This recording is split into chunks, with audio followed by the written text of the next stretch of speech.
Welcome to video 3. That means I am finally done.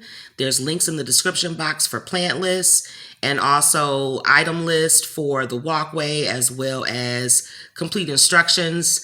I hope you liked the video. If you do, don't forget to hit that like and subscribe button. Okay, here we are again. This is what we've got so far. I got this edged out nice and beautifully. I went ahead and picked up a couple more plants from Home Depot.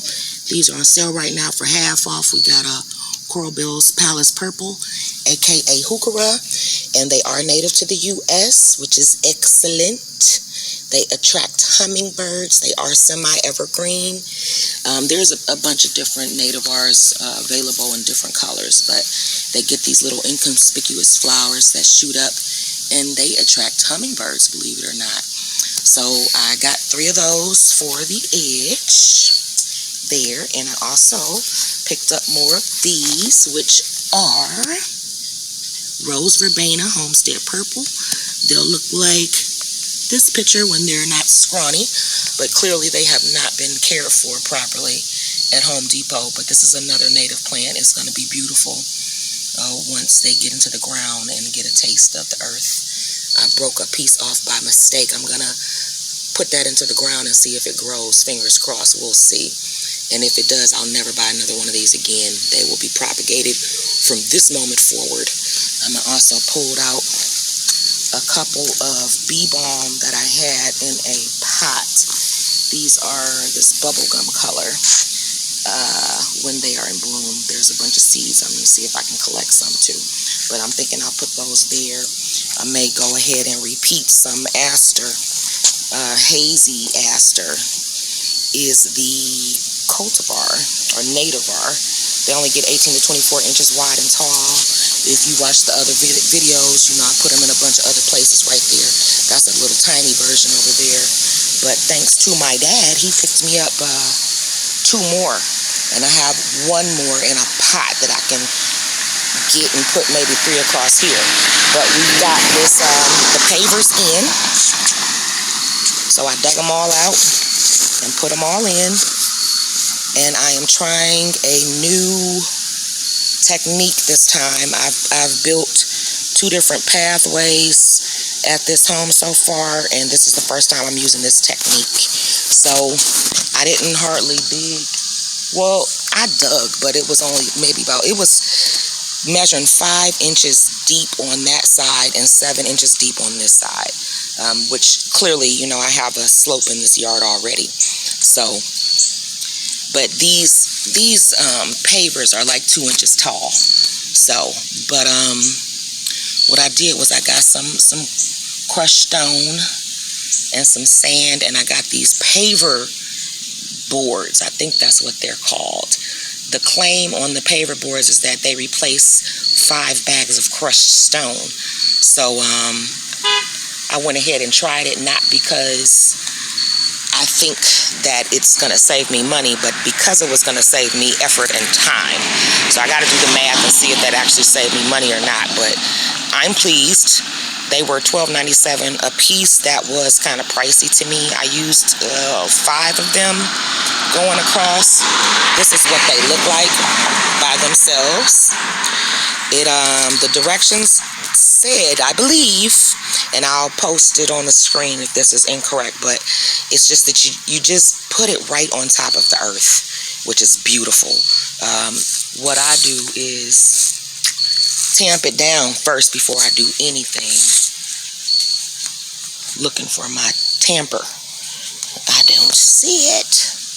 What did I do with it? Okay, well, I see it now. All right. So I use a tamper, which is this thing there, and I tamp the earth down after I dig it up, which you saw in the previous video, what this looked like when I dug it up. The directions said just put it right down on the earth after that, and then put a thin layer of sand. However, because I'm on a slope and I'd already dug this grass up, and I felt like it was kind of soft even with me tamping it down, and on top of that, it was sloped. I did put some crushed stone first before I put the sand. Then I put the paver board on top, and then I had to meticulously place all these stones. It was difficult trying to get it to fit and look right, but I finally got it together. I'm pleased. These are definitely not the same thickness, so I will have to contend with that. So we'll see how that comes out as far as safety is concerned. So I am concerned a little bit about this being a trip hazard, but all right. So next thing we're gonna do is put some more crushed stone around these edges, and you can also see I put landscape fabric down first. I used landscape stakes to hold those down. But so I bought these edgers, which, you know, everything costs more right now. I bought these last year. They were $9.99. This year they're $14.97. That is a steep increase percentage wise, but I bought 3 of these. See, they get, how wide are these? Excuse me. They are 6 feet. So that's going to give me 18 feet worth. I did do a rough estimate of how long this section is, and I came up with about 16 feet. I did not measure, I just walked it. So we'll see. Hopefully that's a little too much, which will be great. I have wire nippers that I'm going to use to cut this as much as I need to, and I also bought some landscapes, not landscape sticks, there's landscape spikes, I think. I'll put it on the screen. Let's see if I think I have it in my wheelbarrow. I got that wheelbarrow from my paw. He got it at a garage sale. He used to laugh at this one, and he bought me this one. I have to say, this is the first time that I used this since he bought me this one. But this one is so much nicer. It has hydraulic wheels, and it just bounces effortlessly over steps and humps. It's way easier to use. But anyway, so they're anchoring spikes. That's what they are. So I got 24 of those, and boy, did they raise the price on that too. So we're gonna get started with that. After that, I'm gonna pour a bunch of patio / paver sand into those nooks and crannies, and then I'm also going to go ahead and put some pea pebbles in there as well, in those nooks and crannies. Now the other walkway that I did, I put those the paving edgers on both outer parts, but this time I am not. I'm definitely cutting corners, and at the end of where this flower bed is, I'm going to just put some pebbles and also some crushed stone, like in this section where there's a lot more cut out. And what that's going to do is to help this to stay in place through the winter freeze-thaw cycle, where the earth heaves, which is, you know, just expanding and contracting. So, but this is where we are. I still have not cut up this section of the grass, but this just made me happy to complete this section. Well, I'm not done yet, but to have that done, I think that looks amazing. So now we're going to go in with that. It is kind of making this kind of more obvious of how bad this section is, but this walkway was here when I bought the house, and whoever put this in just put it directly over the soil, and it is definitely collapsing and moving all kind of different ways. So we'll see how that works, this new technique I'm using, but that's where we are. I'll be back. We are. It's all dug out. It's all ready for me to start planting. I had a neighbor come by earlier, and she is picking up all of these daylilies and hostas. They might look a little crispy and crunchy, but they are not dead, and she's going to use them in her yard. So she'll be coming back to get those. There were some planted here that we got out, and this bed closest to the fence will be a little bit closer to ready for me to start planting next year. Next year, the plan for this bed is to dig up the bulbs that are in there. There are Spanish bluebells, which are not native. I'm going to be removing those. There are also daffodils, which I would like to keep. And then there are also tulips, which I would like to keep, but them to go behind the fence because I do not want to leave any deer candy, which is what tulips are, on the outside. But this is prepared and I'm here for it. So today I will start planting this bed up with some spring bulbs, the alliums, and the daffodil replete.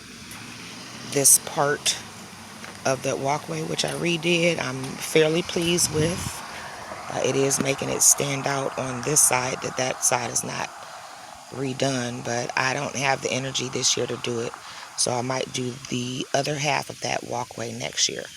But this is ready to go. I'm very pleased with the layout and the curvature of that, and I like that this bed is a lot bigger now under this hydrangea bush.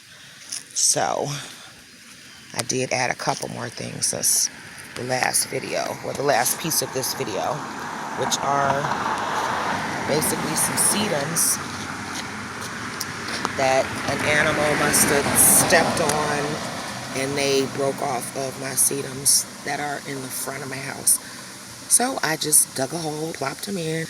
Understand that these are fairly easy to propagate, that we just pop them in the earth and they'll grow. So we're gonna test that theory. Put some more haze aster. Don't know if you can see that, but more repeating hazy aster right here. So I've only got 2 of those, and now we're going to start planting. See you soon. We're almost done. Got the most of the bulbs planted. I ran out of daffodils, so I'll have to go to the store to get those, but I'm going to repeat the same basic pattern that I did in that first section on video 1. If you didn't see that yet, please watch it. But we're starting off here with the allium purple sensation. We've got 3 groups of daffodil replete there, and we're going to repeat that with some more allium purple sensation. 3 groups of the daffodil replete, and this is where my little blue stem is starting on this side. Now I did space these little blue stem out 72 inches apart instead of 74 like the first section, but as you can see, we got extra holes here. That's a section of daffodil replete I want planted, but the same way I did on the first section, I've got that allium purple sensation right next to that little blue stem. For the little shorter section, I'm going to do just daffodils here, and I will come up with what I'm going to do as far as plants that will grow during the summer and the fall later. I haven't yet really made my mind up on that, so it looks like we're going to Home Depot again, and I will pick up my last bag of daffodils, and then I will start going in and covering this up. This section of grass is, well, the section of dirt, I should say, is a lot different from the soil in the first 2 sections. This soil was extremely rocky and sandy, and it was very difficult to dig in. So I take back what I said about clay. This rocky soil is much harder, and because of that, the further I got, the less deep I could dig. So these sections where it is shallow, I'm just going to build the soil up around it with some topsoil to compensate for the fact that I couldn't dig that deep. And this is the topsoil I got. Do I think it's better than any other one? I have no idea. I just buy it because it's the cheapest. So, get to you soon. Bye. And now it's time for the final reveal. We're all finished. A month and 3 days later. Today is October 4th. It is unusually warm. It was 84 degrees today. That's crazy and I love it, but this is all done. I forgot to mention I did put some Leatris over here right next to this Carex. It seems as we have quite a bit of either grub damage or some type of fungus on this grass, which I'm not too concerned with. I'm trying to get rid of it anyway. But for those of you that did not see the first two videos, our staple plant is little blue stem. We're going to have 3 feet gaps in between each. We've got slender mountain mint in here. We've got red cardinal flower. We get to our little section here, and we've got asters. We're going to have spring bulbs coming up. We've got daffodils. We've got allium. And I'm done. There's some more aster, and this is that third and final section, and it did prove to be my favorite part. Let me just show you the view that I keep coming out and looking at. Check this out. Oh, I love it. I love it, and I know the neighbors think I'm weird coming out here just staring at it, but it's so pretty. But look what I got. I put some coral bells on the edge there. We're going to have some gaps, and that is fine. I will be thinking about what I'm going to plant as a ground covering or multiple ground coverings in here over the winter. We still have the hosta that we started off with. We've still got our hydrangea bush, but I've also added in some rose verbena, which if you've seen my other videos, you know I have that spotted around the yard. This is how the path came out. Put some rose verbena there. I don't know if I'll change that, but I do want something that is going to keep that soil in place. If you have any suggestions, put it in the comments. And just know I'm doing native. This is a mostly native garden, so I only want to do native plants when possible. But this is the final project. I put some pebbles on the side. I got my sand filled in the cracks. And in this bed, I did repeat some of the things. I have little blue stem again.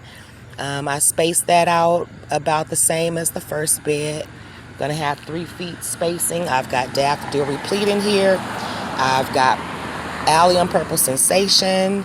A neighbor came by and she took the daylilies, and I'm happy because I don't want them. And all I'm left with is my sky holly pencils that I put. I think I put these here last year, but these will get about 10 feet tall, 2 to 3 feet wide, and hopefully give me a little bit of privacy in the back. It's going to take way too long to grow, so I will be building a privacy screen up there, so stay tuned for that. But this is it. I put some rattlesnake master in here, which is this. See, we've got these pretty leaves falling. That's the rattlesnake master. And I also did penstemon dark towers here too. I have 7 in a row. They're tiny only because I've had them in a pot. These were also grown from seed last winter, the rattlesnake master and the penstemon. But this is what happens when you leave them in a pot and you don't take them out so they can thrive. They just stay all scrawny. I'm lucky that they did okay. But this is it. Gonna get one more view for you so you can take this all in, and so I can take it in with you.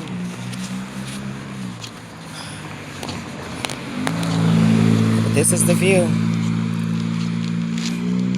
And I would say if you want to start a project, like I said before, you're not going to finish if you don't start. Just do it. I don't have everything done. And at the end of the day, I'm probably going to be making changes anyway until I die or sell this house anyway.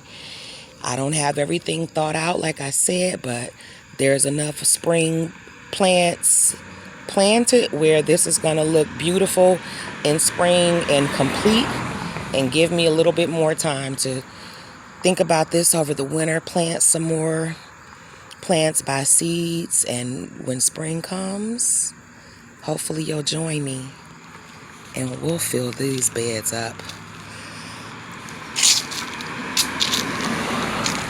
This is it. And I'm going to end it with my favorite view. Stay inspired. Hopefully this will inspire you to make some changes that you've been wanting to make in your garden.